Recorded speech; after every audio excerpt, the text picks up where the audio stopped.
হঠাৎ করেই মেয়েটির দেখতে পায় 1000 বছর পুরনো একটি জাদুকরি ফুল। এটি সে তার স্বামীকে দিতে চায়, কিন্তু তার ঘনিষ্ঠ বান্ধবী ছিল লোভী। তার স্বামী ছিল বাঞ্ঝা। সে ফুলটির লোভে পড়ে যায়। নিজের বংশ রক্ষার স্বপ্নে সে মেয়েটির হাত ছেড়ে দেয়। মেয়েটি ভারসাম্য হারিয়ে গভীর খাদে পড়ে যায়। সেই বান্ধবী মিথ্যে কান্না করে, কিন্তু ভাগ্যক্রমে মেয়েটি বেঁচে যায়। জ্ঞান ফিরতেই সে দেখে এক ভিন্ন জগৎ, যেখানে গাছেরও পা রয়েছে। এমনকি গাছপালাও মানুষের চেয়ে দ্রুত হাঁটতে পারে।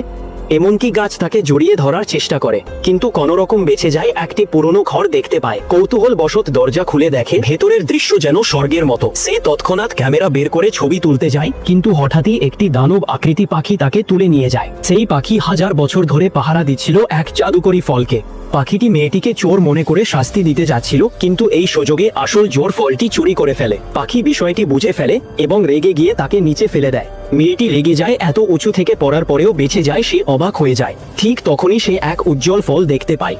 সেটি ঘ্রাণ নেই, কিন্তু হঠাৎ সেই ফল নিজেই তার মুখে ঢুকে পড়ে। পাশে থাকা চোর চিৎকার করে বলে, আমি এত কষ্ট করে চুরি করেছিলাম। মেয়েটি বলে, আমি খাইনি, এটা নিজেই আমার মুখে চলে আসেছে। চোর বলে, তাহলে তুমি চোর? না, আমি চোর না। পরের মুহূর্তে তাকে মারার জন্য আক্রমণ করলো। কিন্তু আজব ঘটনা, তখনই সেই জাদুকরি ফল তার ভেতরে জেগে ওঠে এক